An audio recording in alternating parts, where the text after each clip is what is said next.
Hi, I'm Daniel with eTrailer, and today we're going to take a look at, I'm going to show you how to install the EcoHitch on our 2026 Toyota Camry. Toyota Camrys are super popular cars, and adding a hitch to the back is going to allow you to have accessories back here like a bike rack, cargo carrier, or even do some really light duty towing. Now this hitch does have a 2" by 2" hitch receiver opening, and that is going to be your standard hitch size. Now this is going to be the only hitch on our site that is that size. All the other ones are going to be 1¼ inch. Now those are going to be a lot easier to install, but I always like having the standard size since it fits a lot of accessories. The weight capacities of this hitch is going to be 2,000 total towing. Now that's not a whole lot, but it's enough to maybe tow your jet ski down to the lake, but do check your owner's manual and make sure you're towing what your vehicle can handle. Now the tongue weight on this is going to be 350 pounds, and that's the weight pushing down on the hitch receiver, and that's a good number to know if you have bike racks or cargo carriers and you need to know how much you can load those up. Now I'll get you some measurements you may need to know.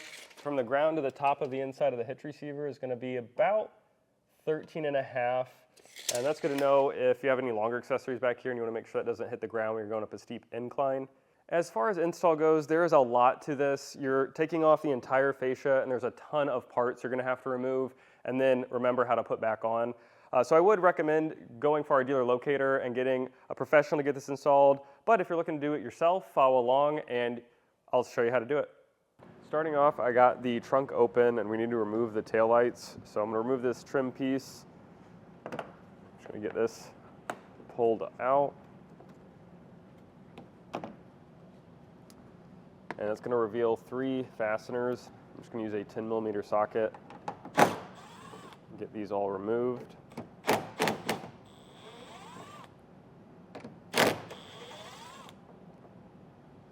Now we can remove the taillight. You want to pull straight out, so it might be easier to have a palm on the back and kind of shake it to get it removed. Then I'll get this unplugged as well. It's just going to be a button on top that you push down and you can just pull them out. Same with that one. I'll do this on both sides and get this set in a safe area. We are going to be taking the fascia off, so I taped off the seam where we're going to pull it off just so it protects the paint. Now over here on the wheel well, there's a couple of fasteners we'll have to remove. Over here closest to the seam, it's going to be a push pin style. So I got a really fine flat head screwdriver. There's going to be opening on either side. I'm just going to wedge it in, give it a twist so I can get the core of this push pin to come out like that. And with that out, I can get a trim panel tool and pull it the rest of the way out. Now there's going to be 3 Phillips head screws attaching this mud flap. So I just got an angle drill and I'm going to get these removed.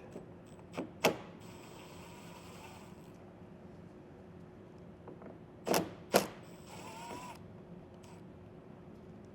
if you don't have an angle drill attachment, you can just use a small ratchet as well.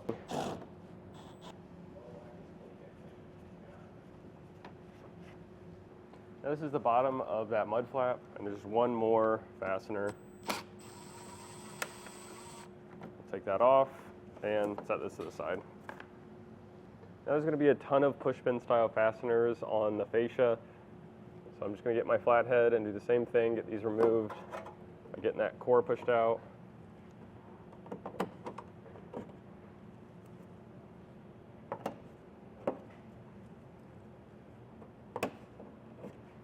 Now this is a newer vehicle right now, but if these are full of dirt, these can be difficult to get removed. So do use that trim panel tool so you don't break them. It's going to be one more push pin style, and that's not attached to the fascia, but it is attached to this underbody panel. And we're going to have to remove this as well. Now I'll use a 10mm socket, get this bolt removed. This is going to be closer to the passenger side. Towards the front of the vehicle, there's going to be more fasteners. These are going to be plastic. I'm going to still use a 10mm and just pull down on that, and they're going to be attached.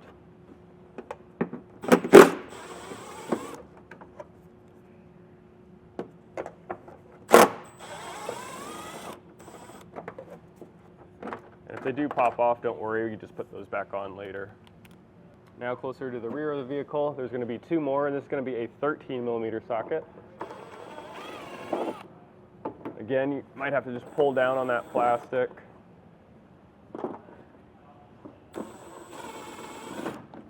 Now with those removed, we can get this pulled out and set to the side for now. We're going to take a rubber isolator off the exhaust. So I just got a strap securing it, so it just supports the weight. And that rubber isolator is right here. And I got some silicone spray. You can use soapy water if this is proven to be difficult to get off. Just take a pry bar and get this to slide off. It's going to be another one closer to the cab. I'll do the same thing. I'll get this one removed.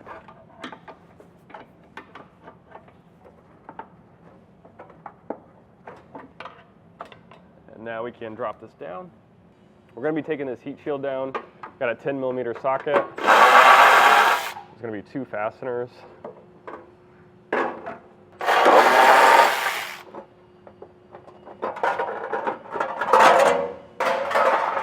Get that removed and set to the side.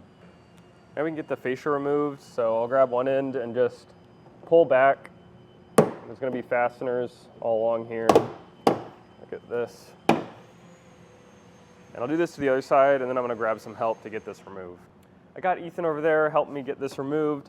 We're just going to pull away, work our way in the middle. And don't pull out too far, there may be a plug, but looks like we don't have one today, so we can just set this to the side. This foam piece on our bumper can get removed, so I'll just get this pulled off. Set to the side. These plastic pieces will also need to get removed, so I got a 10mm socket. Get these removed on either side and slid out. This plastic piece can come out, so it's going to be a tab. I'm going to push down and use the flat head to get that to get popped out. It's going to be 3 bolts on each side that's securing our bumper in place. I got a 14mm socket. I'll get these removed.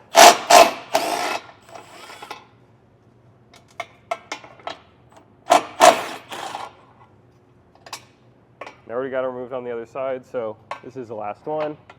Let's make sure to secure it. And now I can lift this off. These are the 2 studs that secure our heat shield, and behind those is going to be a rubber plug that will get removed.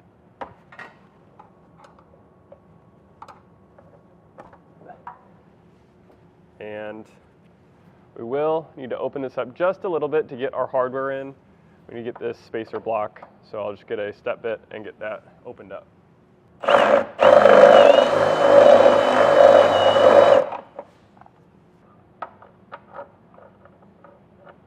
Now that we got our hardware to fit, I'm going to take some black spray paint and spray those edges. Sure that protects the bare metal from getting wet and rusting. On the passenger side, there's going to be a backup speaker. We'll get that removed because that's covering our hole we need to enlarge. Using a 10mm socket again. Just going to let this hang out of our way, and I'll do the same thing for this opening. Now we're going to take our 3/8 bolt. This is going to be our medium bolt in our kit, and we're going to get this through our hole that we just enlarged. And we got a toothed washer between our spacer block, and that's going to sit in the frame like this. Now I am going to tape this tooth washer on there because this can give us some problems with our fish wire. I'm just going to tape this on. Then I'll take our fish wire, get this threaded on, and feed this up into the hole. And we'll get the head of the bolt in first, followed by our spacer block. And once we've done that, we can pull the whole thing through, and we'll carefully unthread our fish wire because we're going to be using this on the other side. On the passenger side, there's going to be 2 more pieces of plastic that's covering some threaded holes. I just got one removed. And the other one, you just want to take a flat head, get this unscrewed, and then you can just pull this out. On the driver's side, we have a rubber isolator where those threaded holes are. So we'll get these 2 bolts removed. I have a 12mm socket.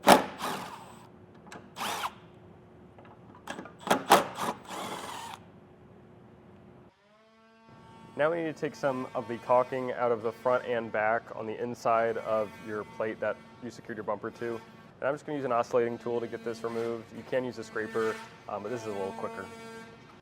We need to trim out the heat shield and put this back in place. So I marked out where we're going to trim from that hole here. This is going to be about 1.25 inches. So I put a dot and it's offset just a little bit. We're going to drill that out to 1 inch in diameter.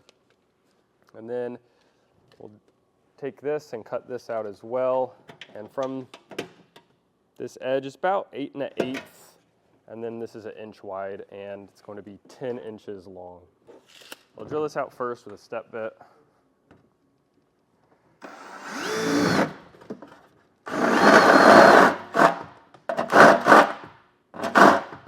And then I'll just use some snips to get this part cut out.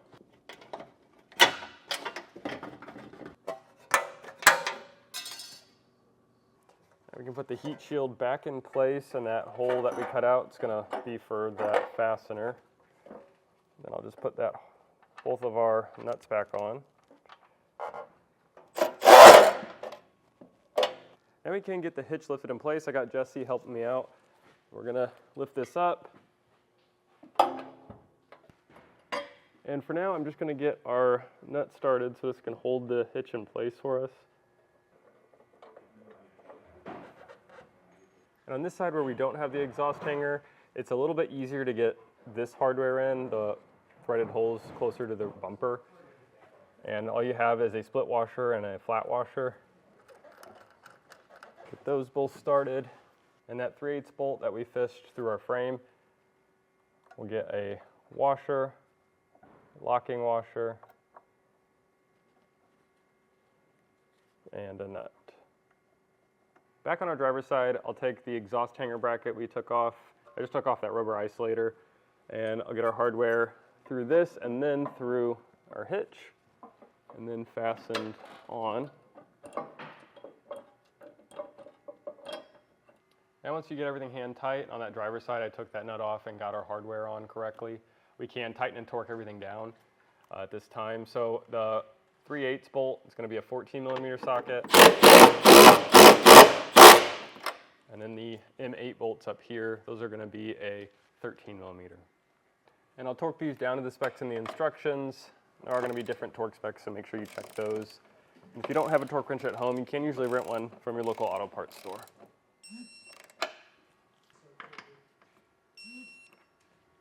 We need to get our fasteners through these two holes. Now this one we're going to have to drill out with a 3/8 drill bit. So I'll grab that and do that.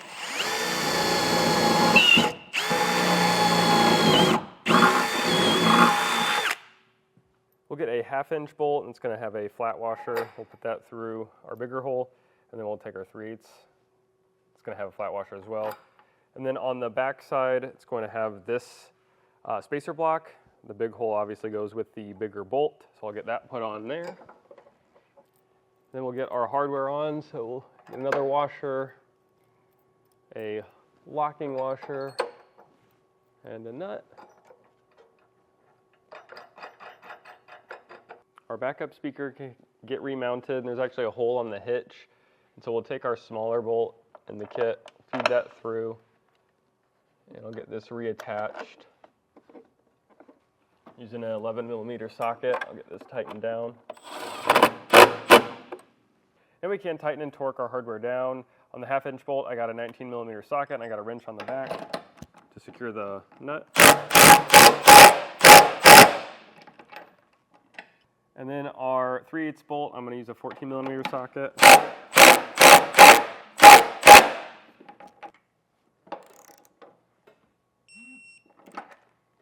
Now we'll get the exhaust back in place. So I'll get our rubber isolator on. Just push this back in place. We can put our bumper beam back in place. I'll just line it up with those weld-on bolts. And I'll take our hardware we took out and get this reinstalled.